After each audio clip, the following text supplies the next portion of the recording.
Entonces, les pregunté esto. Lo he dividido en las especialidades, ¿no? Ojo, ¿no? Acá no es que todos vamos a aprender igual o todos no hemos aprendido algo por igual. Algunos, dependiendo del caso que discutieron, dependiendo si leyeron más para este caso clínico TBL, dependiendo de varias razones, quizá aprendieron un tema unos y otro tema otro. Yo acá voy a listar lo que escribió la mayoría, ¿no? Entonces, lo que aprendió más, ojo, nuevamente, quizá varios temas se repitan al otro lado, pero es por lo que ya les dije, ¿no? Hemato, ¿no? Anemias, es bueno que hayan aprendido anemias porque es lo más frecuente que van a ver saliendo de la universidad. Y espero, por favor, que no sigan las mismas respuestas, porque cada vez que les preguntaba, ¿no? ¿Cuál era ya, este paciente, ¿no? En externo o interno, ¿no? Este paciente viene con anemia moderada ya. ¿Cuál es el siguiente paso? Todo el mundo, yo diría 99% decía ferritina. No es así. Entonces, si yo tengo hemoglobina, tengo el hemograma, ¿no? Porque la mayoría de veces el de emergencia viene con hemograma, ¿no? La mayoría tiene anemia con leucocitos y plaquetas normales. Entonces, ¿cuál es el siguiente paso a pedir? O el siguiente plan de trabajo a pedir. Lo dijo muy claro, y si no fueron a esa clase o no escucharon la grabación, acá lo vamos a tener que fijar, ¿no? En ese caso de este paciente, hemoglobina en 8 ya, leucocitos y plaquetas normales. ¿Cuáles son las siguientes pruebas que debo pedir? Lian responde, Vladimir responde. Vladimir solo dice constantes corpusculares. Sí, es cierto, constantes, aunque las constantes lo único que nos dice es un promedio. La mayoría va a estar en el rango. Como es muy amplio, de 80 a 100 van a decir todos un normo, y no es así. Entonces ahí sigue lo que ha mencionado Lian, ¿no? Que es el frotis. Y últimamente, al menos en el hospital Loaiza, ya están poniendo frotis abajo, ¿no? En los hemogramas, en la mayoría de casos. Entonces allá les viene a veces con frotis inclusive. Y cuando viene el laboratorio central ya les viene con constantes. Pero lo que no viene, lamentablemente, aunque igual sale con todo, ¿no? De la máquina sale toda la información, pero lo tienen que digitar y muchas veces ha habido errores también al digitar y no incluyen algo muy importante, ¿no? Ya lo menciona Liam y después Alexandra, ¿no? Que es los reticulocitos. Porque no es igual tener hemoglobina en 8 con reticen 20 que tener hemoglobina en 8 con reticen 1. O sea, los diagnósticos son totalmente opuestos. Entonces ahí no tiene nada que ver la ferritina, si tiene retix elevado. Si tiene retis bajos puede ser, pero ahí ya viene el tema del frotis. Entonces, si tiene hemoglobina en 8 y tiene retis bajos, falta producción, pero puede ser cualquiera de los tres. Cualquiera de los tres, ¿no? Entonces, si es que el frotis me sale macrocitosis, ojo, nuevamente, la constante son un promedio. Puede salir en el límite, ¿no? 90 y tanto, 96, ¿no? No pasar de 100. Yo no voy a pensar que eso es anemia farmacopénica, ¿no? Entonces, el siguiente paso no sería ferritina. No tendría sentido pedir la ferritina si no veo de frente, ¿no? Ya tengo anemia hiporregenerativa con macrocitosis en la lámina. Las causas son o B12 o ácido fólico, ¿no? Entonces, no tengo que pedirle todo, ¿no? Salvo que sea una adulta mayor que tenga múltiples patologías, sí, a veces sí hemos encontrado, ¿no? Deficiencias múltiples, ¿no? Tanto de hierro como de B12 también, ¿no? Pero eso es lo que deben tener claro sí o sí. Todos los pacientes que tienen anemia deben tener esas cuatro cosas: hemograma, retis, frotis y las constantes. Y recién con eso yo poder dirigir el siguiente manejo, ¿no? Perdón, los siguientes pasos a estudiar. No es que a todos les voy a mandar a ferritina endoscopía, no es que a todos les voy a dar P2, etcétera, etcétera, sino es de acuerdo al análisis de esos cuatro exámenes. Y en hemato sí necesitamos, y ahí sí la clínica generalmente ayuda, pero cuando es muy avanzada la enfermedad. Entonces en hemato sí tenemos que usar análisis de laboratorio. ¿Qué más han aprendido? Mieloproliferativo. Es bueno que sepan porque son generalmente precursores a cáncer, ¿no? Leucemia linfoma, bueno, también que lo reconozcan, ¿no? Aunque ustedes como médicos generales que van a terminar, al terminar la universidad, se deben quedar solo en la derivación, ¿no? El manejo no lo van a hacer ustedes, pero sí tienen que diagnosticar, ¿no? Un hemograma reconocer que tiene blastos, ¿no? O que tiene pancitopenia, que va a sospechar en leucemia, ¿no? O alguien con adenopatías, con síntomas B que pueda tener linfoma y derivarlo ya al frente al oncólogo probablemente, ¿no? No que saque su cita por medicina interna, pierda tiempo. Pancitopenia es muy importante, sobre todo la neutropenia febril, ¿no? Porque el paciente puede fallecer por eso. Los pacientes no tienen defensas, ustedes no actúan de inmediato, no reconocen de inmediato. Lo bueno de la pandemia es que nos ha cambiado un poco el chip, ¿no? De lavarnos las manos, de usar EPPs, quizás no tanto pensando en el paciente, ¿no? Sino pensando en nosotros, pero aún así, ¿no? Debería ser, en estos casos, porque cuando teníamos pacientes hospitalizados con pancitopenia en el hospital o con neutropenia febril, debían nosotros protegerlos para protegerlos a ellos, ¿no? Si no con un EPP3, por lo menos con una mascarilla y con guantes, ¿no? Y lavándonos las manos, ¿no? Neutropenia febril es eso, ¿no? Protección, prevención para no contaminar más al paciente y lo otro es antibiótico. Y en la mayoría de casos sí van a necesitar filgrastim, ¿no? Independientemente de que la guía digan a rajatabla 200, ¿no? Y como tiene 201, no, pues ya no es, no le doy filgrastim. No, esto es una evolución. Si yo veo que el fármaco, la quimioterapia, después ese 201, es muy probable que siga bajando. Entonces no voy a esperar a que haga cero, porque hemos tenido hemogramas indetectables, ¿no? Cero leucocitos. Vamos a esperar a que llegue a eso para yo darle un apoyo, ¿no? Con filgrastim, ¿no? Entonces, las guías son eso, ¿no? Guías para adecuarnos al manejo por no ser rajatado. Y deben analizar cada caso en particular. Y de elegir antibióticos, no irme de frente al mero banco. Estamos desperdiciando antibióticos. Entonces, al inicio de la pandemia hubo igual una ansiedad, ¿no? Porque este tema de antibióticos en amplio espectro es más para calmar la ansiedad del médico, creyendo, ¿no? Que está haciendo un bien, ¿no? Que va a matar todos los gérmenes y el paciente se va a salvar. Efectivamente, va a matar todos los gérmenes, pero no solamente los malos. También va a matar los que necesitamos, ¿no? Nuestro organismo tiene una flora normal, en la cual sobre todo el sistema digestivo depende. Entonces, si barremos toda la flora con mero banco, muy aparte de generar resistencia para una posible infección posterior de ese paciente, porque ese paciente va a seguir recibiendo probablemente quimioterapia, porque la causa más frecuente que vemos de neutropenia febril es postquimioterapia. El paciente no es que se curó con esa sola quimioterapia y ya nunca más va a volver a recibir. Pero si se vuelve a infectar y ya la primera sesión le di mero banco, ¿después qué le voy a dar? Linezolid, colistina. Ya, ¿y después qué le voy a dar? Nada. Vamos a estar como en el COVID, ¿no? Que no podemos hacer nada porque no hay fármacos. No debería ser. Debo ir con un escalamiento de antibióticos como están las guías, ¿no? Tazigima, cubriéndose de hormona, y la mayoría de pacientes mejoran con eso. Y aún así, ¿no? Con los pacientes que tienen bajo riesgo, ¿por qué irme de frente al endovenoso? Puedo darle un chance con vía oral. Porque la mayoría de estos gérmenes son de fuera, ¿no? De la comunidad, no son intrahospitalarios. Y el otro tema es anticoagulación, ¿no? Tienen que por lo menos conocer, usar la enoxaparina, empezar a conocer los anticoagulantes directos y de todas maneras warfarina también, porque muchos pacientes no van a poder comprar esos anticoagulantes directos, pero tenemos que saber la dosis. No es que van a estar siempre como en el examen, ¿no? Que les piden solamente el nombre. Y a veces ni siquiera el nombre, ¿no? Personalmente me indigno, ¿no? Cuando les hacen preguntas porque le pone un caso, ¿no? Clásico, ¿no? Que también puede ser simplemente la última pregunta, ¿no?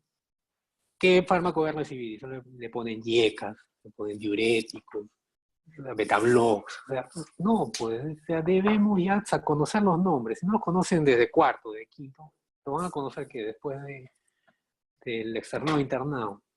Obviamente no lo conocen allí porque más tiempo pierden. Bueno, al menos hasta la época de la pandemia, espero que se corrija ahora, ¿no? Porque ahora estamos digitalizando todo, no deberíamos volver a la papelería, ¿no? De antes, lo cual ahorra bastante tiempo. Pero el externado internado bastante de la pandemia se perdió un montón de tiempo y tengo datos de eso, de hasta mínimo 2 horas en un día se perdían hacer todo eso, ¿no? De una opinión de por lo menos 8 internos del 2018, ¿no? No, del año pasado, del 2019. Y había extremos, ¿no? Era un promedio, era el mínimo, perdón. No tenían tiempo para leer, no lo iban a aprender.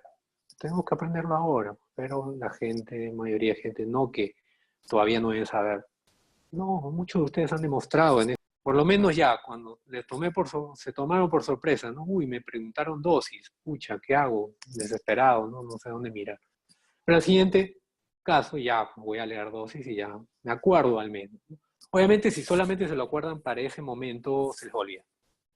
Ahí tienen que ustedes mismos repasar, ¿no? Como varios han pedido, ¿no? El tema de más casos, etcétera, etcétera. Nuevamente, no se queden solo con lo que yo les pueda decir, con lo que su profesor de práctica les pueda decir. Termina este curso, no es que se termina la medicina de la hematología, reumatología, endocrina y gastro. En la web hay un montón de casos clínicos para resolver, sea del New England, sea de cualquier sitio. Googlean, lo buscan y ustedes mismos se responden. No necesitan que el doctor Guillén les diga, que les tome un paso por el Google Forms, etcétera, ¿no? Depende de ustedes, tienen más tiempo que antes. Obviamente sí conozco, ¿no? Que al estar en casa no solamente que tengo para estudiar, ¿no? Tienen que hacer apoyar en su casa, a sus papás, a sus hermanos, con muchas cosas que no se hacía antes probablemente. Quita tiempo, pero el poco tiempo en vez de... Yo también tengo datos de eso, ¿no? Esa hora que pasaban en el Facebook o en el Instagram o en el simplemente WhatsApp, viendo videos o cadenas, invertirlo, ¿no? En este tema que nos va a servir para toda la vida, ¿no? El tema de la medicina. Sigamos con reumato. Ajá, lupus y AR, sí, es lo que más aprenden de reumato, por lo menos de que yo estoy en la coordinación. Y yo pienso más que es porque los profesores son los especialistas, ¿no? Y también, ¿por qué? Porque los hospitales son referencia. Y los pacientes que llegan al hospital de reumato son estos, ¿no? Pacientes con lupus, pacientes con AR. Pero eso no es lo más frecuente que van a ver. Esos pacientes efectivamente van al hospital, van al reumatólogo, no van con ustedes, no van a la posta, van al hospital, no van al centro de salud. Es raro, ¿no? A algunos les va a tocar, sí, pero no es lo más frecuente que van a ver. Si alguien vio, bueno, si alguien vio, varios han visto el video que colgué de fibromialgia. Ahí les mostré estadísticas antiguas, ¿no? De Estados Unidos, del 2008, ¿no? En el cual lupus y AR estaban abajo. La primera causa, y de lejos, acá no hay estadística, lamentablemente, porque no la hacemos. Queremos hacer estudios, tesis del último fármaco, de la última, y al final acabamos con descriptivos, pero o sea, no hacemos esto de epidemiología, ¿no? Simple, que es más de más interés, ¿no? ¿Qué patología reumatológica, qué patología endocrinológica es más frecuente en el Perú? En el Hospital Cairán, en el Hospital Loaiza. No hay esos estudios. Pero igual, ¿no? Lo que veíamos en consultorio era eso, ¿no? Que la primera patología de lejos sigue siendo ¿cuál? Reumatológica en atención primaria. Bueno, no en hospitalización, ¿no? Porque no se hospitaliza generalmente un paciente reumatológico, salvo que sea lúpico o salvo que sea vasculitis, ¿no? ¿Cuál es la patología más prevalente reumatológica? A ver, Lian opina. Dolores musculares, bueno, es muy general. Osteoartrosis sí, eso es frecuente, aunque como prevalencia es más frecuente que como sintomático, ¿no? O sea, la osteoartritis generalmente existe, pero la que duele más es la de rodillas, ¿no? Y generalmente son personas obesas, que no tanto por la artrosis, sino por ya todo el mecanismo de compresión de esa rodilla, ¿no? Que de hecho queda compresión de menisco, de ligamentos, etcétera, etcétera. Entonces la artrosis de manos, de columna, generalmente no produce dolor, pero sí puede producir lumbalgia. Pero no solamente los pacientes que tienen artrosis tienen lumbalgia, que es una de las causas más frecuentes de consulta reumatológica, ¿no? Lumbalgia mecánica. Sino pacientes también, ¿no? Que trabajan con esfuerzo, los mismos obesos también, que hacen un mal movimiento, a veces se complica con ciática. Entonces, eso deben aprender a manejar, evaluar. La mayoría son mecánicos, ¿no? Casi 95%. Solo un 5% tendrían que buscar, ¿no? Signos de alarma, estudios adicionales. La mayoría ni requiere radiografía. Entonces requiere bajar de peso, requiere antiinflamatorios, con o sin relajantes musculares, con o sin medicamentos para la ciática y terapia física. Efectivamente, Stephanie, ¿no? Ha aumentado, ¿no? Estados Unidos, de hecho, en el 2008 aumentó eso, estaba en segundo puesto, creo. Pero yo pienso que ahora debe ser uno de los primeros, o el primero, o por ahí también el segundo, ¿no? El tema de la cervicalaria. Y fundamentalmente tiene que ver eso el smartphone, ¿no? Desde el 2007 que apareció el iPhone, Ya teníamos después el chat, después todo en la palma de la mano, estábamos con el cuello doblado, o las mismas laptops también, ¿no? Que aún le puedas poner angulación, ¿no? Igual a veces lo tienes en las piernas y tienes que agachar la cabeza. Entonces produce cervicalgia. Y eso tiene que ver con la postura también. Entonces, eso es otra cosa, una quinta cosa que tienen que, cuarta cosa que tienen que decir a las personas con lumbalgia y o cervicalalgia. Y o dorsalgia también, porque la columna es una sola. Es eso, mejorar la postura.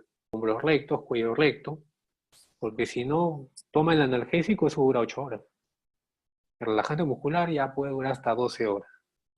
Pero el efecto se va y se vuelve a doblar, va a volver de nuevo. No baja de peso, va a volver de nuevo el dolor. Eso es la prevención, ¿no? Esas, digamos, las medidas no farmacológicas, no solamente el fármaco. Y osteoartritis, la más frecuente es efectivamente las rodillas, el manejo es similar, manejar el dolor, ¿no? Otra cosa que no se investiga y que no hay estudios, al menos acá en Lima, hay estudios pequeños, ¿no? En provincias, lo mostré en la charla de fibromialgia que hice, es frecuente. En Estados Unidos es 4%, más en mujeres que en hombres. Y hemos tenido varios casos en la consulta, ¿no? Que pacientes que tenían dolor generalizado, ellos dicen que era osteoporosis. De todas maneras van a tener osteoporosis. Si le hacen la citometría a un paciente o una mujer de 60 años en promedio, va a tener osteoporosis. Pero eso no produce dolor en el cuello, no produce dolor en las caderas, no produce puntos dolorosos. Eso es fibromialgia. Solo que, o los médicos algunos, ¿no? Piensan que no existe la fibromialgia y por lo tanto, si no existe, no le doy tratamiento. Inclusive algunos también piensan que no existe la contractura muscular, lo cual simplemente toques el cuello y ahí está la contractura muscular. O los trapecios, ahí está la contractura muscular. Que la mayoría lo toleremos, es otra cosa, pero existe. Y eso nos enseña en la facultad, ¿no? Entonces tienen que aprender a reconocer un paciente con fibromialgia. Generalmente va paseándose, ¿no? En el video vieron testimonios, ¿no? De gente no de acá del Perú, ¿no? De España, de otros países, ¿no? Que sufren lo mismo, ¿no? Y que la mayoría de médicos le dicen lo mismo. Esta enfermedad no existe, te la estás inventando. Es ansiosa. Como la mayoría son mujeres, ¿no? Le pone el prejuicio, ¿no? Está somatizando, ¿no? O sea, quieren buscar cualquier otra cosa menos a lo que es, ¿no? Y tal cual el caso que les describo en esa discusión, he tenido más de 30, desde que conocí la fibromialgia realmente, ¿no? Porque a mí no me la enseñaron en pregrado, a mí no me la enseñaron en posgrado. Yo la aprendí después de verla en un congreso de medicina después de la residencia. Entonces dije, uy, estos pacientes, algunos de mis pacientes tienen esto, voy a investigar. Nunca había examinado puntos dolorosos. No, parece que existe YouTube, parece que existe Internet, cómo se examina, puntos dolorosos, todos. Creo que si pusieran 30 puntos dolorosos, los 30 los tenían los pacientes, ¿no? Pero solo existen 18. Toma tiempo, porque tienes que hablar con el paciente. La mayoría de pacientes que les diagnostico fibromialgia, la consulta mínimo dura media hora, porque tienes que hablar muchas cosas, es un tiempo de enfermedad largo. Tengo que examinar, tengo que enseñarle, tengo que explicarle que esto es esta enfermedad, que tiene que tomar un anticonvulsivante. ¿Por qué me da esto? Ha pasado también, ¿no? Que el paciente le doy la receta y le dice, no, pero esto es para depresión, el farmacéutico, ¿no? Experto en fibromialgia, ¿no? O experto en depresión. No, esto es para convulsiones. Pues, ¿para qué le dan eso? Su médico no sabe. Lo dicen. Entonces no lo toman y vienen para reevaluar, yo pensando, ah, ya va a hacer efecto y puedo reevaluar, vienen sin tomar el fármaco, o le hacen más caso al farmacéutico. Es que en realidad es un médico de atención primaria, el farmacéutico. O donde van primero los pacientes es a la farmacia, ¿no? No van al médico. Y ven, le explico, ¿no? Y los pacientes que toman amitriptilina, tal cual, ¿no? Como han visto ahí, en menos de un mes, lo que tenían años, a la mayoría se les va. Y no ha mejorado porque no es que le ha dado calcio, no es que le ha dado vitamina D, ¿no? Le ha dado simplemente amitriptilina.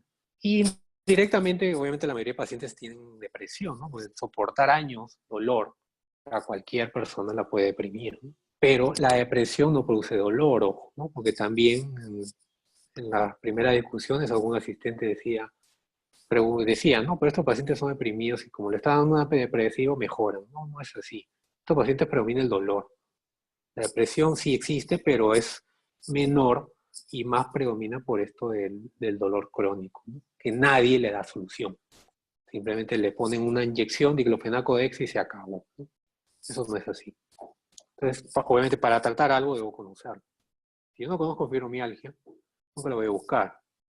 Nunca voy a preguntar si tiene trastorno del sueño, si tiene problemas de memoria. Varios por ahí dicen, ¿no? Debe ser Alzheimer. No, es fibromialgia. Esta es una enfermedad prevalente, ¿no? Osteoporosis, de hecho. De hecho, y bueno, la única forma de detectar osteoporosis temprano es con densitometría. No es difícil, es cuestión de buscar el score y ya saben el valor, ¿no? Y dar tratamiento, ¿no? Eso no es esperar al reumatólogo a que den tratamiento de osteoporosis, tienen que darle ustedes. Artritis por cristales, creo que la mayoría ha leído. La más frecuente es gota, aunque por ahí quizá exista sí gota, pero es otro grupo etario, como ya lo mencionó el doctor García, ¿no? Endocrino de lejos, ¿no? Lo que tienen que saber sí o sí es diabetes. Tienen por lo menos manejado fármacos, la metformina y otro más. El problema de los inhibidores de SGLT2 es que todavía están caros. Bueno, yo pienso que en un par de años van a bajar su precio y vamos a poder usarlo, ¿no? Entonces tendrían que escoger un tercero, ¿no? Porque si el paciente no puede conseguir el inhibidor de SGLT2, tendría que usar otro. La mayoría van a requerir dos fármacos porque pocos quieren usar insulina. Pero si pueden usar insulina del saque es mejor. Es lo más útil para el manejo de diabetes y no es difícil. Lo más difícil es enseñarles a poner la insulina al paciente. Lo demás se regula con glucómetro. La dosis, lo único que tiene es el NPH, o si pueden usar el lapicero de los análogos, más práctico, pero es más caro. Como pueden comenzar con 10, ¿no? Si con 10 no controla, pueden subir, etcétera, ¿no? Realmente los pacientes que deciden iniciar insulina es porque están cerca a 9, con metformina y un segundo fármaco, ¿no? Y regulan con la glicemia, ¿no? Es cuestión de que le pierdan el temor a eso, ¿no? Igual, yo empecé a usar insulina sin haberlo usado antes en la residencia. De ahí que sigue trastorno de la tiroides, efectivamente. Y lo más peligroso no es tanto el hipotiroidismo, ¿no? Porque lo más que vemos es el hipotiroidismo subclínico. Es el hipertiroidismo. Tienen que saber reconocerlo, ¿no? Si obviamente esperan a que alguien tenga un Graves con bocio de 8 centímetros o esoftalmo, no hay discusión para nadie, ¿no? Pero antes de eso, ese paciente ha tenido molestias. Deben sospechar siempre, ¿no? Alguien que baje peso, no hay explicación, mujer relativamente joven con antecedentes, ¿no? de enfermedad tiroidea, tengo que pensar eso. Hormonas tiroideas normales, ok, busco otras cosas. Pero si sale el hipertiroidismo e inician el tratamiento antes, pueden evitar, ¿no? Que llegue a complicaciones mayores, que el más extremo es la tormenta tiroidea, ¿no? Y el otro tema más importante que deben saber, ¿cuál es? De endocrino. Sí o sí deben conocerlo y manejarlo. A ver, muy bien, hay 3, 4 opiniones. Mariana, Lian, María Pía, Nicole, Andrea están opinando. Hay una respuesta correcta, hasta 2. Eso con Nicole. A ver, crisis adrenal sí es necesario saberlo, porque si no se sospecha el paciente puede morir. O sea, porque hace hipolicemia o porque hace hipotensión. Y el único tratamiento es corticoides. Si no lo sospechan, deben conocer bien esa enfermedad y sospecharlo pronto para tratar. Pero eso no es lo más frecuente que van a ver. Lo más frecuente tampoco es tormenta tiroideas. Deben reconocer, si ya saben hipotiroidismo, o sea, la tormenta tiroidea es fácil de reconocer y no deberían esperar que llegue la tormenta tiroidea. Lo que sí deben saber es dislipidemia. ¿Por qué? Porque aunque es de fácil diagnóstico, entre comillas, porque inclusive ya el paciente viene con el diagnóstico. ¿Por qué? Porque se hicieron un examen. ¿Y por qué se hicieron ese examen? Porque tuvieron un síntoma que generalmente no tiene nada que ver con la enfermedad, ¿no? ¿Cuál es ese síntoma que tienen los pacientes con dislipidemia, entre comillas? Claro, ¿no? Leon dice vértigo, o lo que ellos no saben el término vértigo, ¿no? Mareo. Pero cuando hacen la anamnesis como debe hacerse, descubren que es un vértigo posicional benigno, lo cual no tiene absolutamente nada que ver. Lo cual efectivamente también es una enfermedad frecuente, prevalente, el vértigo posicional, pero se lo achacan a la dislipidemia. Y varios médicos también, ¿no? Me han derivado pacientes con vértigo para tratarles la dislipidemia, ¿no? Y si usábamos, ¿no? el algoritmo, no tenían ni siquiera que usar estatinas, ¿no? Para la mayoría de pacientes jóvenes. Simplemente con un tema de educación y dieta podían bajar, ¿no? Sobre todo hipertrigliceridemia venía, ¿no? Entonces, no da síntomas en la dislipidemia, pero sí produce complicaciones. Y esos son los dos mensajes que tienen que darle estos pacientes. Más que dar, o sea, hacer la receta de atorvastatina. Lo que demora más en este tipo de consultas es hablar, conversar con el paciente, que entienda por qué tiene que tratarse la dislipidemia. Porque si ustedes se quedan en a escribir la receta de atorvastatina, que hasta lo puede hacer el de la farmacia también, que lo hace muchas veces, ¿no? He visto pacientes, ¿no?, que vienen con vértigo y decían, ¿no?, en la farmacia me dieron esto, que era atorvastatina. A muchos se les va el vértigo cuando toman la atorvastatina. ¿Por qué se les va? La toman la atorvastatina y se les va al poco tiempo o casi inmediato. Y por eso es que muchos médicos piensan eso y farmacéuticos más todavía, ¿no? Puede existir el efecto placebo, sí, ¿no? Pero en este tema del vértigo quizás sea más difícil, ¿no? Porque no es controlado por, Mariana dice, ¿no? Placebo. Porque es un tema más orgánico, muy orgánico. Tiene que ver más porque igual va a pasar. O sea, tome aunque sea paracetamol, o tome cualquier cosa, sea agua, o vaya al chamán, a donde quieran que vaya, va a pasar el vértigo. ¿Por qué? Porque el paciente ya no se va a mover, ya no va a hacer movimientos bruscos, y eso se va a regularizar. Aunque a algunos les permanece, aún tomando torvastatina, aún tomando cualquier cosa, permanece, ¿no? Esto es variable. Pero la mayoría se le va. Entonces, automáticamente creen que se causa efecto, ¿no? No es así, porque no tienen claro el tema de la fisiopatología del vértigo. No tiene absolutamente nada que ver con estatinas. Y ahí tienen que tratar las dos cosas, son dos problemas distintos, ¿no? Tratar el vértigo posicional y tratar la dislipidemia con estatina si es que amerita, de acuerdo a la guía. Pueden leer la guía de la AJA, la europea, o también hay una charla sobre dislipidemias sobre ese tema, pero lo tienen que conocer. Y tienen que explicarle al paciente que puede fallecer de un infarto si no se trata. No es que tome la estatina hasta que se le vaya el vértigo. No tiene nada que ver. Y que tiene que mantenerse en metas. Eso es otro punto. Porque la mayoría, también ocurre, médicos, especialistas en clínica, llegó a 70, o llegó a menos de 100, la mayoría tiene miedo de llegar a 70, no sé por qué. Llegó a 100, ya está muy bien, ya.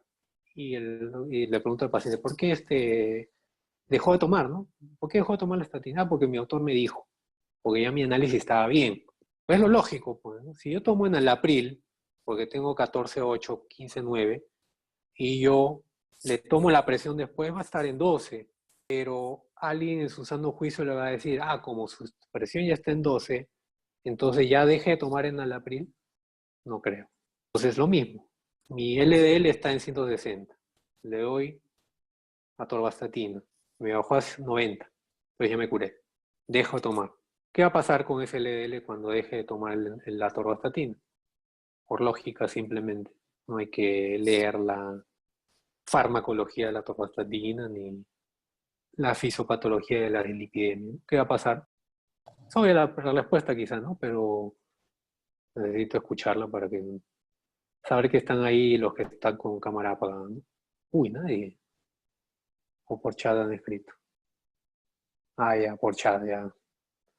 Claro, ¿no? Entonces, no se quiere, se pierde todo el efecto que han podido ganar, ¿no? O sea, ¿de qué vale que yo 3 meses haya bajado el LDL y después un año esté elevado? No tiene sentido. Entonces, la única forma de mantener el LDL bajo es manteniendo. Eso sí, ¿no? Ponte que ya, eso es variable, ¿no? Las guías pueden decir, esta tiene alta intensidad, pero me ha pasado también. Alta intensidad y llega LDL en 20, 30. Mientras menos LDL es mejor, ¿no? Pero algunos se asustan. Ya, ok, bajamos la dosis. Pero la cosa es que mantenga menos o se mantenga menos alrededor de 70, ponte, ¿no? Dependiendo de tal caso. Entonces, si con 20 se mantiene en 60, perfecto.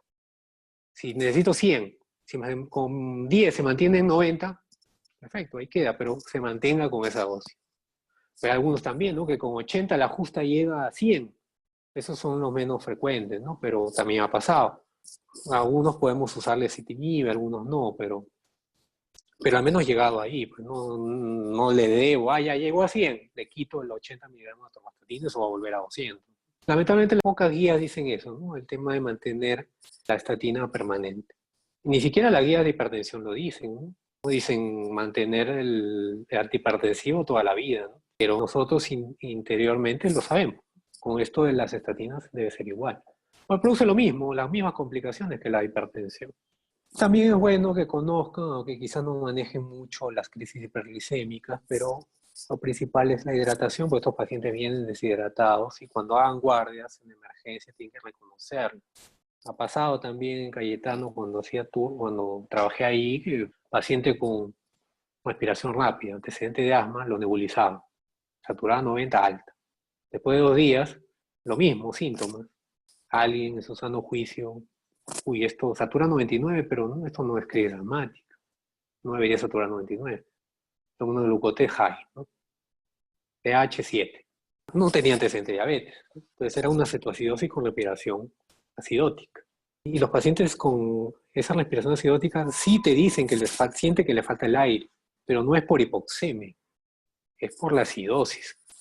Es porque hacen hiperventilación para tratar de subir su pH. Pues si no, ese pH baja, les produce una arritmia y no más quedan, ¿no? Entonces tienen que aprender a reconocer esa respiración. Y cuando le hacen abrir la boca, está seca completamente. Y si les preguntan más aún, síntomas de diabetes los tienen. Pero si ustedes quieren esperar el antecedente de diabetes para sospechar en cetoacidosis, se les puede pasar, por ejemplo, estos casos, ¿no? Porque ya, o sea, obviamente, si ya me viene con la etiqueta cetoacidosis diabética, ya yo sé, ¿no? Cloruro, insulina, infusión, controles, pH. Pero lo más difícil nuevamente es sospechar ese caso.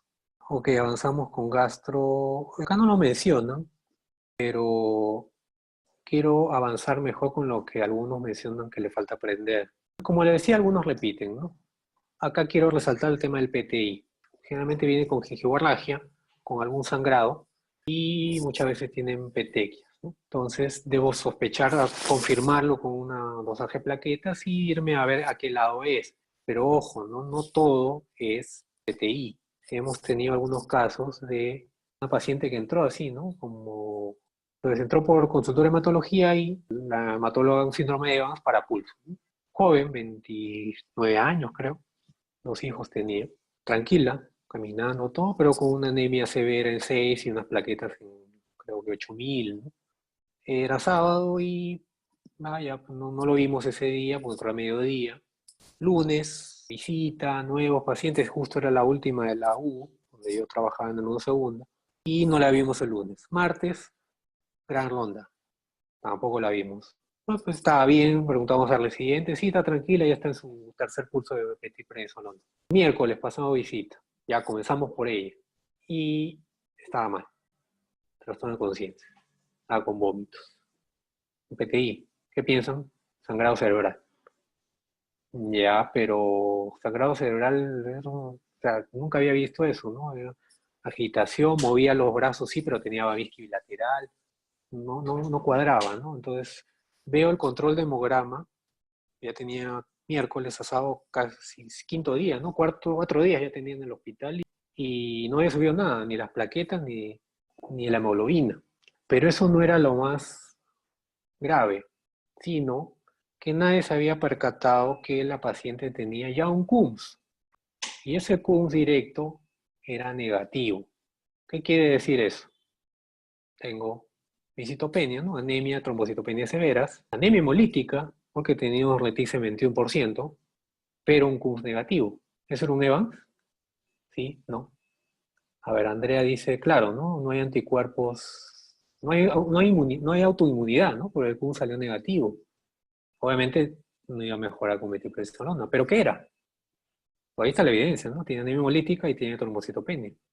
Estaba tranquila, pero ahora se ha agregado una complicación ya neurológica. Ajá, Liam dice descartar PTT. ¿Cómo descartas un PTT? O como lo confirmas, Alexander también dice PTT. Es una púrpura trombocitopénica trombótica. Pero ojo, no es que el miércoles recién tenía PTT, ¿no? Sino por lo menos de que inició su enfermedad. Claro, Alexandra Adriana dice un frotis, pero la paciente tenía 3 frotis. ¿Buscando qué? ¿Para qué el frotis? Claro, ¿no? Quistocitos. Pero tenía 3 frotis de sangre. A ver, Alexandra dice aptoglobina. No, aptoglobina tú lo pides cuando tienes duda que sea hemólisis, porque no solamente ocurre en hemólisis intravascular, ¿no? sino, en este caso con 21% de retix, eso es hemólisis, ¿no? Falla renal, sí, pero generalmente esta paciente entró tranquila, ¿no? Probablemente tendría creatinina normal, no recuerdo ahorita el valor, ¿no? Pero ¿qué hicimos acá? No, planteamos, ¿no? Esto es un PTT, hay que buscar. Muy bien, Stephanie aumenta la actividad de Adams 13. A ver, si a la justa tenemos en el hospital OESA poder hacer un PCR para TB, la actividad de Adams 13 solamente en ROE, creo, y debe costar un montón. Lo hemos querido pedir alguna vez a otros pacientes y no se podía porque no se podía costear. En los que habían frotis, ¿no? Permanentemente negativos, pero teníamos la sospecha del PTT, ¿no? Y lamentablemente ni hematología ni banco de sangre quieren dar la autorización para el tratamiento sin los esquistocitos. Pero si tuviéramos la actividad de la ANS3 y sale bajo, no hay discusión. Eso apoya el diagnóstico. Pero no la tenemos. Entonces lo que podrían hacer es algo más sencillo, que es repetir el frotis. Entonces le pedimos el frotis de nuevo en ese momento y tratamos de avanzar cosas, ¿no? Hablar con banco de sangre, etcétera, etcétera, pero hablar con UCI, pero no querían la tomografía, ¿no? Por si había sangrado. Bueno, se le transfundió plaquetas, sangre, vino la UCI, se le intubó, pero no se la llevó. Estoy hablando del 2012, creo. Y el frotis lo tomaron, lo pagaron rápido, y a las 10 de la mañana vino ya el hematólogo con el resultado. Esquistocitos 3 cruces. Quien leyó los primeros frotis no sabía buscarlos. Ahora, también esta enfermedad es ondulante, ¿no? Generalmente hay esquistocitos cuando hay mucha destrucción, mucha hemólisis. Pero desde que llegó la paciente era un PTT, ¿no? Y lamentablemente se demoró el tratamiento por no sospecharse, ¿no? Y debe sospecharse siempre. En un paciente que tiene anemia hemolítica, trombocitopenia y tiene un CUS negativo. Ahí tienen que seguir insistiendo y eso también está en las revisiones de PTT, ¿no? Seguir insistiendo en buscar esquistocitos. Si no en este laboratorio, en otro, ¿no? Hasta que aparezca y pueda yo demostrarlo, ¿no? Porque igual, ¿no? Si yo lo sospecho, debería tratarlo, ¿no? ¿Cuál es el tratamiento de PTT? Dian dice plasmaféresis. Adriana también plasmaféresis. Claro, lo ideal es plasmaféresis. Pero si no tienen plasmaféresis en ese momento, pueden ir transfundiendo plasma fresco. Ganan un poco de tiempo, pero no es tan efectivo como la plasmaféresis.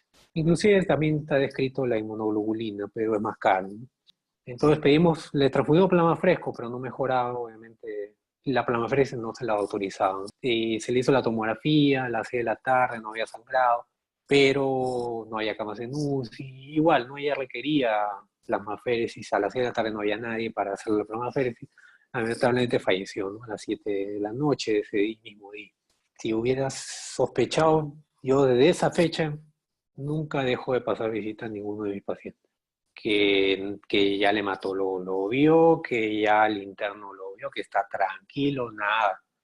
Tengo que verlo y tengo que ver la historia y ver si es realmente lo que me cuentan tal cual. Esa información del CUS negativo ya estaba por lo menos un día antes. Entonces, un día antes yo ya tenía que haber pensado en un PTT. Y bueno, el tema es que en esa época no podíamos estar en todos lados, ¿no? Teníamos hasta cierta hora, ¿no? De ahí tenía que ir a trabajar a la clínica, etcétera, etcétera. No podía estar todo el tiempo en el hospital, ¿no? Pero eso, ¿no? O sea, no todos los cuadros clínicos son iguales, pero sí ciertas características sí apoyan un diagnóstico y no debemos etiquetar a todo el mundo porque el especialista lo dijo. Todos nos podemos equivocar, ¿no? Todos, ¿no? Me he equivocado varias veces. El problema es que no reconozca mi error y lo siga cometiendo. Como le digo, de esa época yo paso visitas, bueno, ya ahorita no tenemos pacientes a cargo, ¿no? Porque ahora estamos en varios pabellones donde nos toque. Pero como hasta que tenía pacientes a cargo y estaba programado en hospitalización, les pasábamos visita y leíamos la historia. No es que ya perfecto, ¿no? El interno, el externo le hacía la historia, sacaba información, pero igual corroboraba, ¿no? Porque de todas maneras, ¿no? Siempre, aunque sea, los años te dan experiencia en eso también, ¿no? Ustedes pueden haber hecho una muy buena historia, pero si no vieron ese caso, se les puede haber pasado un dato. Entonces, para eso es un equipo. o era un equipo cuando trabajamos en hospitalización, ¿no? Externo, interno, R1, R3 si había, y asistente, ¿no? Un tema de por ambos lados, ¿no?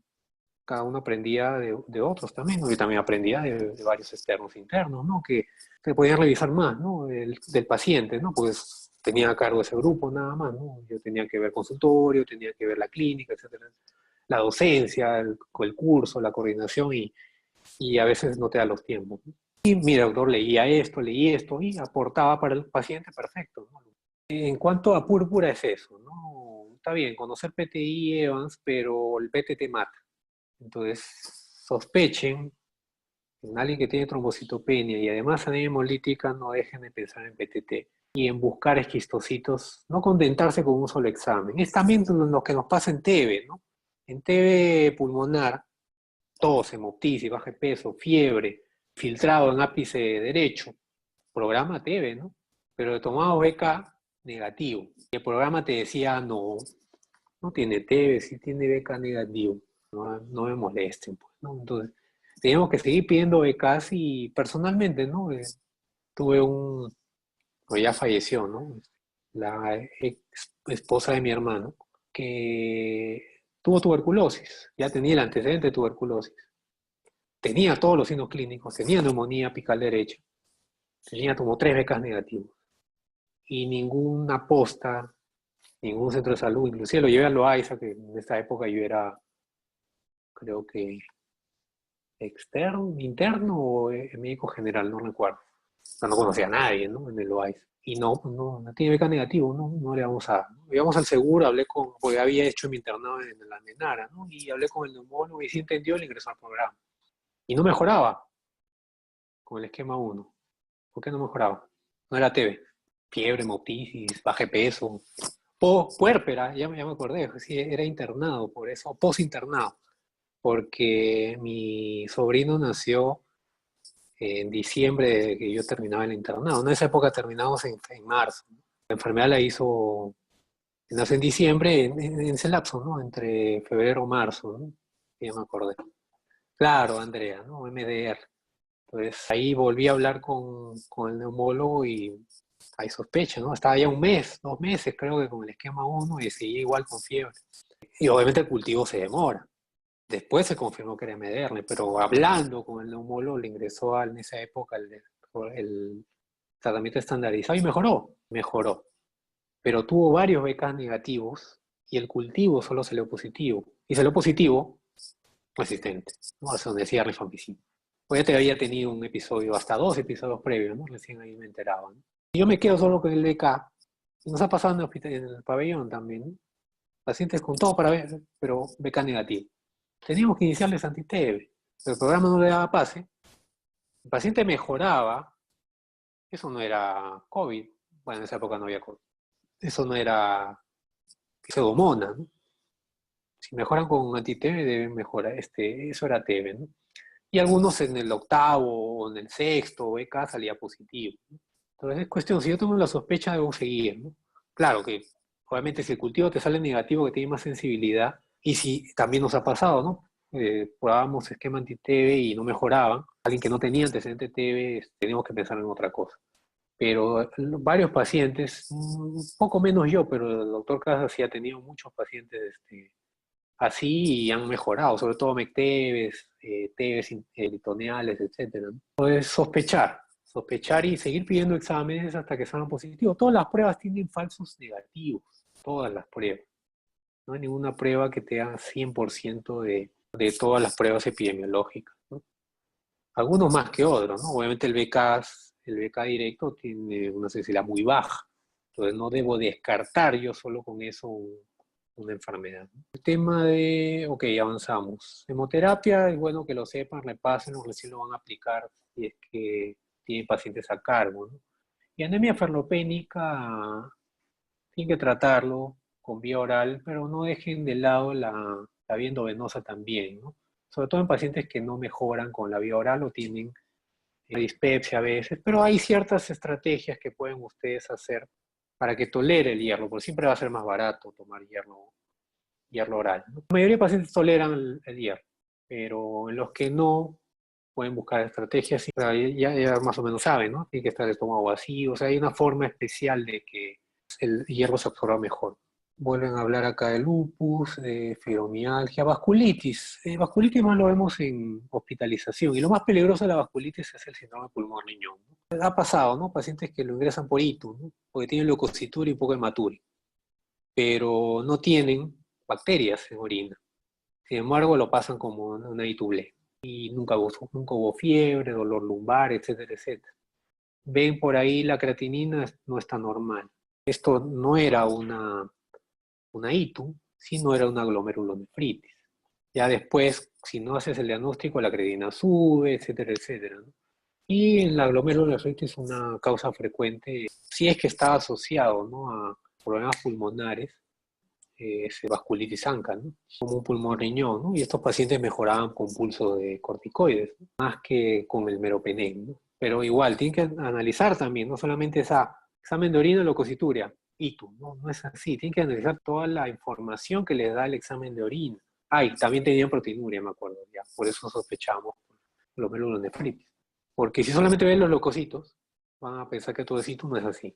Enfermedad difusa del tejido conectivo es más raro, si deben pensar en lumbalgia, osteoporosis y los reumatismos extraarticulares también deben sospecharlo, sobre todo las tendinitis, ¿no? Las tendinitis no es difícil manejarlo, ¿no? A veces es frecuente, ¿no? Sobre todo la del pulgar. De hecho, a veces por usar el smartphone o por usar el mouse tienen tendinitis de muñeco o de dedos. Ahí el manejo es analgesia y terapia física. En endocrino, Sheehan y adenoma hipoficiario. Mire, creo yo que sí es frecuente, al menos en adultos mayores, el panhipopituitarismo. En varios casos que hemos tenido por ahí, hipotiroidismo, por ahí dicen, no analizan bien, ¿no?, las hormonas tiroideas. Ven T4 bajo y TSH normal, dicen hipotiroidismo subclínico. No, eso no es así. Yo debería esperar TSH elevado, ¿no? Pero si el TSH está bajo para un T4 bajo, ¿eso cómo se llama? Es hipotiroidismo, ¿no? Pero cualquiera. Central. En otra palabra. Secundario. Claro, Central o secundario. secundario. Secundario, que es un problema de hipófisis, ¿no? Mucho más raro que es un problema de hipotálamo, ¿no? Pero, y ahí vas a investigar, ¿qué prueba investigaría? Generalmente si es adulto mayor, mujer. Era como diagnosticábamos los casos en pabellón, ¿no?, de panhipo, ¿no? Y que muchos no eran Sheehan, contrariamente, ¿no? Porque habían tenido sus hijos hasta los 50, habían lactado, etcétera, etcétera. O sea, no había una historia de Sheehan, pero era un panhipo. Lian dice prolactina. No, eso no ayuda en un adulto mayor, ¿no? Promedio, como te digo, 60, 70 años, ¿no?, de mujeres que teníamos panhipo. ¿Qué otra prueba? Que yo esperaría que estuviera elevada en una mujer de esa edad. Obviamente estamos hablando de hormonas, ¿no? Claro, una mujer, ¿no? La FSH, porque ella ya está en un estado de insuficiencia ovárica. Y el cerebro detecta, pues no hay estrógenos, entonces estimulo, aunque no tenga que estimular, pero se mantiene alto, ¿no? Entonces a una adulta mayor normal le hacen la FSH, le va a salir muy elevado, ¿no? Más de 20, 30, ¿no? Pues en estos casos le tomas y sale bajo, o, o cercano a lo bajo, ¿no? De los 20 que yo esperaría sale más bajo. Entonces en alguien que tiene menopausia, eso está anormalmente bajo. Entonces, ¿qué me produciría que la FSH esté baja? Una insuficiencia pituitaria, un panhipopituitarismo, y eso me explicaría el TSH bajo. Y estos casos a veces, ¿no?, tienen por ahí alguien hipoglicemias, ¿no?, que no se piensa, ¿no? No hay causa, no es diabético, ¿no?, o hiponatremia, ¿no? Y al final era por todo esto, ¿no?, un panhipo, ¿no? En mujeres es un poco más práctico diagnosticarlo por este tema de la FSH, ¿no? En hombres, bueno, yo trabajaba en pabellón de mujeres, ¿no? No de hombres, no les podría decir. Los últimos 9 años, pues, ¿no? En el 2011 que pasamos a pabellón, ¿no? O antes estábamos en emergencia. Entonces así se sospecha, digamos, un panhipo, que no era infrecuente, ojo, al menos en hospitalización. Pero esa paciente no llegaba por eso, no llegaba por otras cosas y se le descubría por ahí porque se les pedía una hormona tiroidea, porque sospechábamos hipotiroidismo, se confirmaba, pero no era primario, sino era secundario. Y ahí seguían los estudios y se diagnosticaba, ¿no? Entonces, eso es lo que tienen que saber, digamos, del eje hipofisiario, básicamente, ¿no? no tanto como Sheehan. Ahora, si hay la historia de Sheehan, más aún la apoya el diagnóstico. Pero si no la hay, no la descarta. Antes había más Sheehan que ahora. ¿Por qué ya no es Sheehan? Como tal, no digo como pan hipo. Pero hay una razón, ¿no? Porque Mejor manejo del parto. sí, Menor hemorragia, dice Alexandra. Ya. hay una menor hemorragia en el momento del parto. O sea, lo saben controlar mejor. Me parece que ahora hay protocolos que saben usar. Yo te preguntaría, ¿de qué parto? Ustedes todavía no han hecho gineco, ¿no? ¿O sí?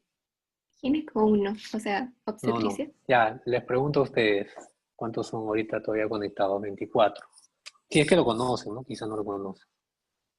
¿Alguno de ustedes ha nacido de parto vaginal o parto eutóxico o de parto cesárea? ¿Saben? No saben. Bueno, no están obligados en contestar, ¿no? Hago una pequeña encuesta de 24. ¿Cuántos opinan? Ya van opinando tres, no voy a decir quiénes son. Aunque igual ya todos saben. 2, 4, 5, 6, 7, llegamos a 10, 8, 9, 10. Ya, de 10, 2 vaginales y 8 cesáreas.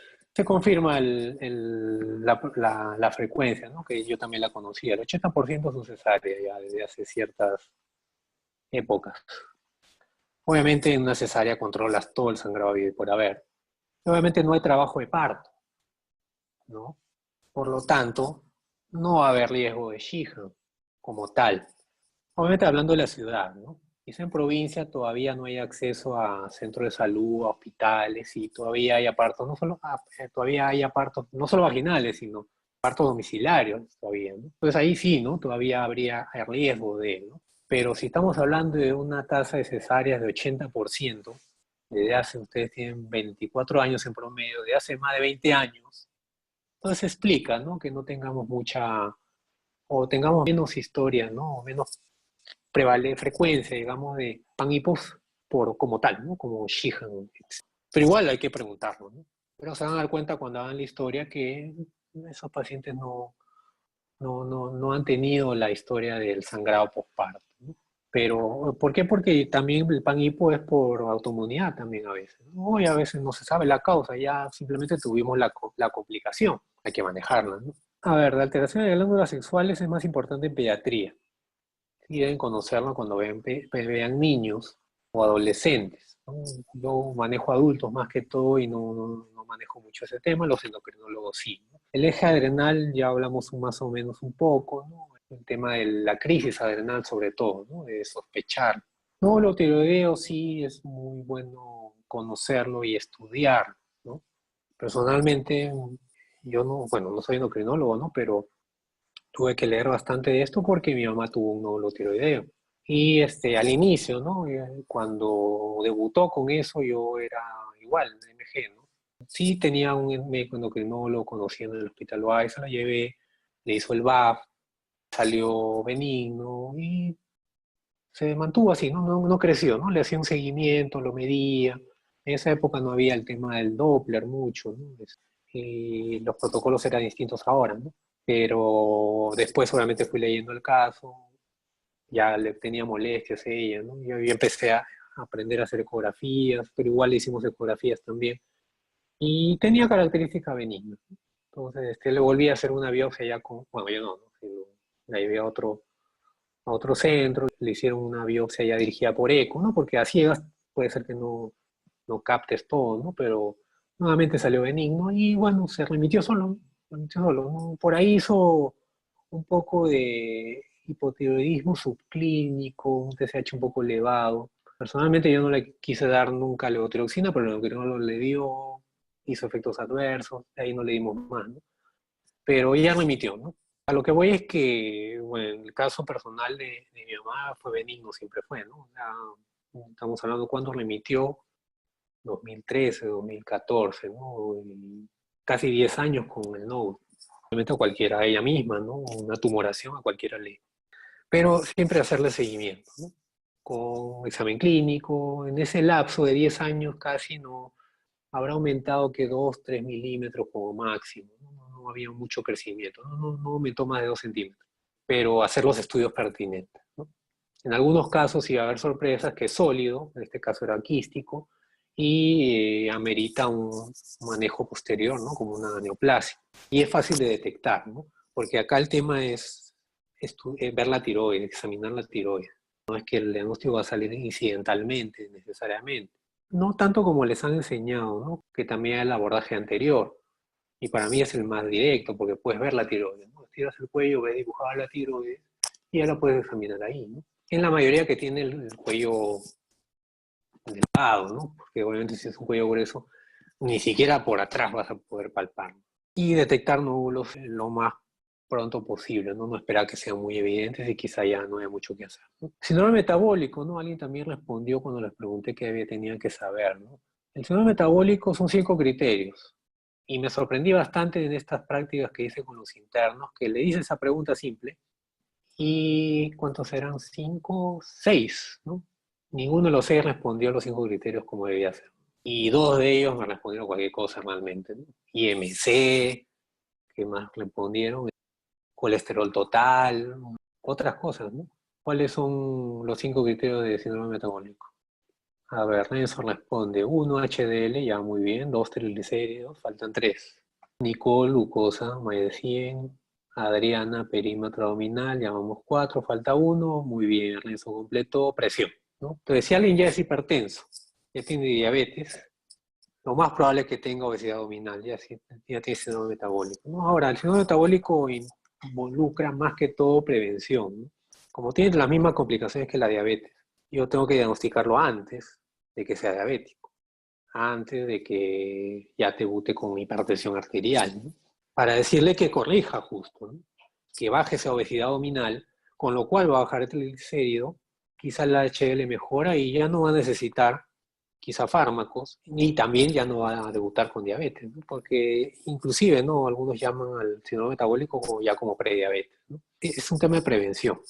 Ya no vale mucho la pena si el paciente tiene 120 de circunferencia abdominal, te está con insulina y es hipertenso, ¿no? Y hasta con estatina, ¿no? Sino antes.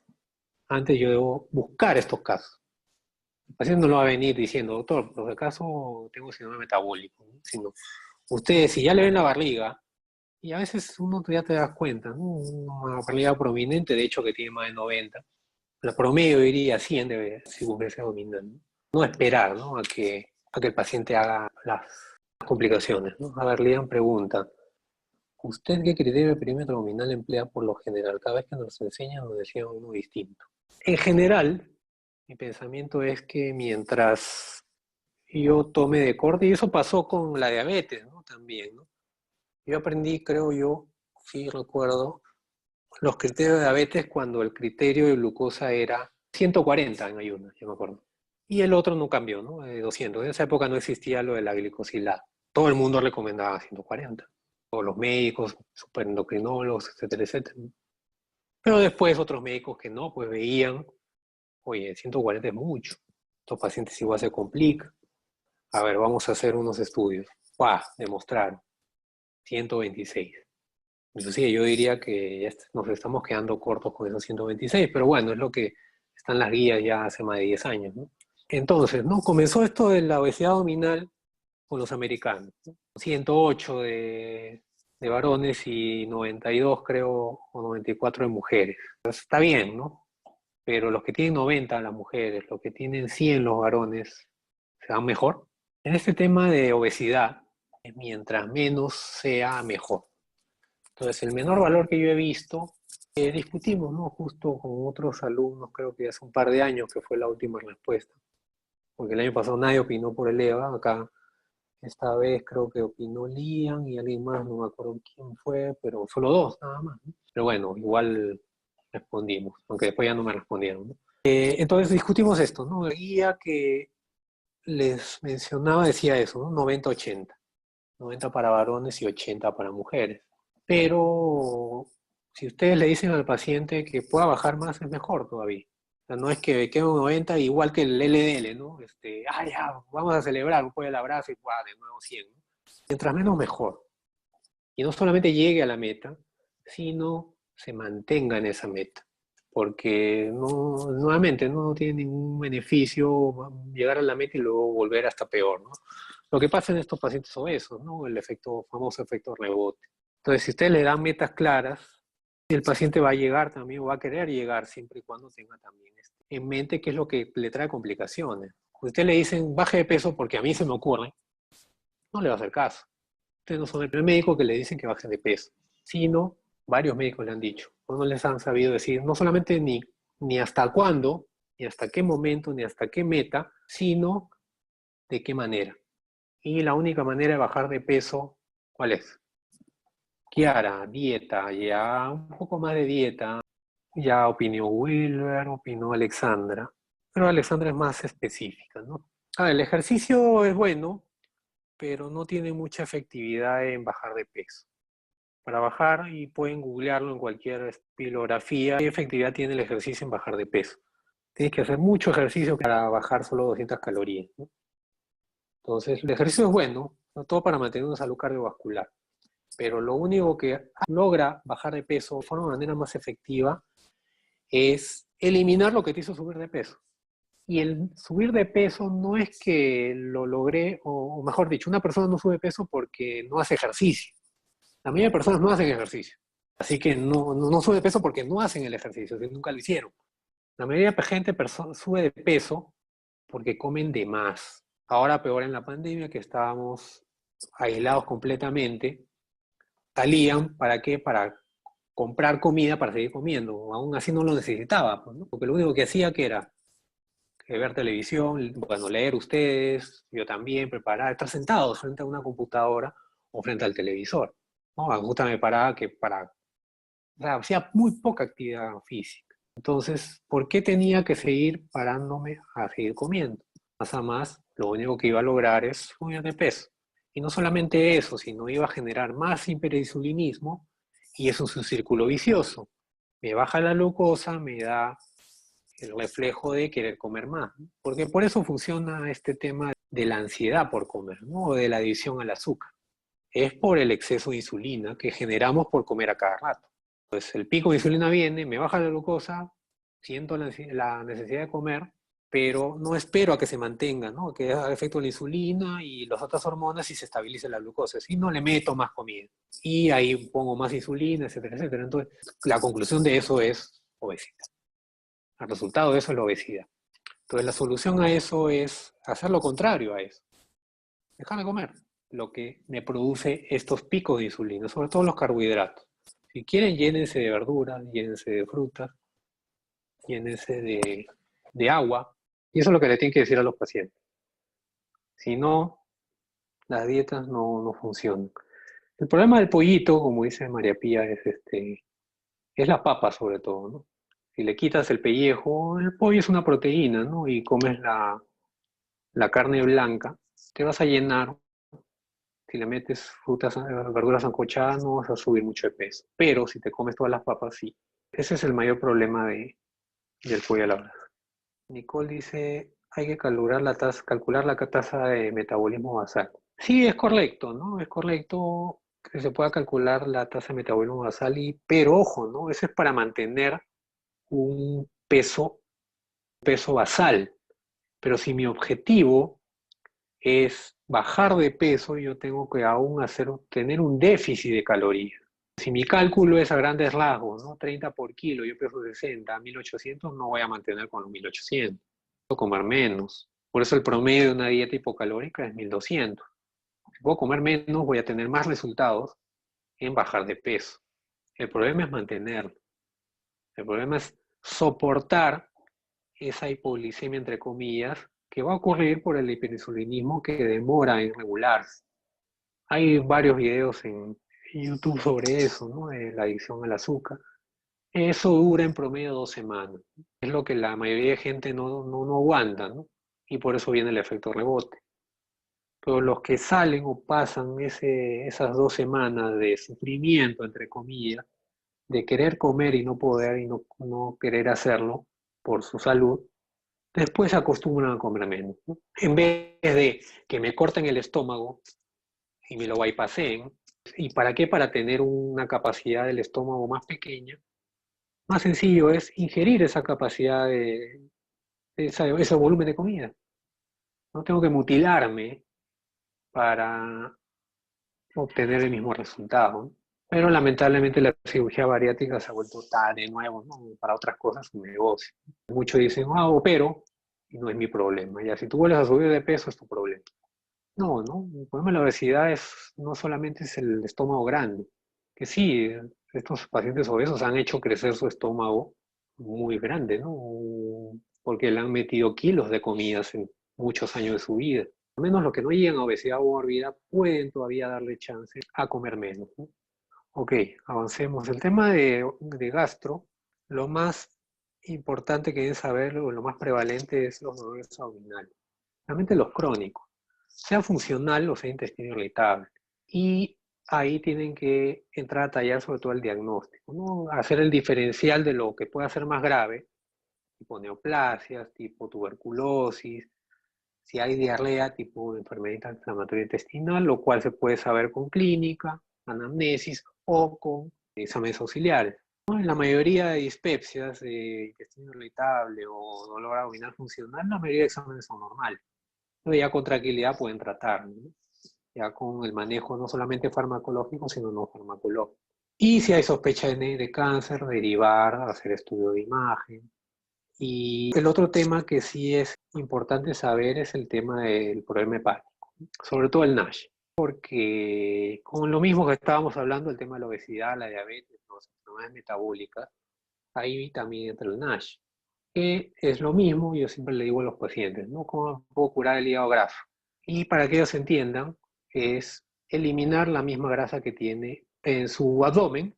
¿Cómo puede eliminar la grasa que también tiene en el hígado? Es comiendo menos y bajando esa grasa abdominal, ¿no? Y es lo que funciona, lo único que funciona y está demostrado para el hígado NASH como tal, como esteatohepatitis, para evitar las complicaciones de eso, que es la cirrosis, pues ya está demostrado, ya lo he escuchado en las charlas, que la causa más frecuente de cirrosis ahora ya no es hepatitis viral, sino es el NASH. Entonces, para prevenir cirrosis, porque de nada va a valer que ya el paciente venga vomitando por varios esofágicos, ¿no? Es prevenir que el paciente llegue a eso, o llegue con peritonitis bacteriana espontánea. Si no es evitar eso, ¿cómo?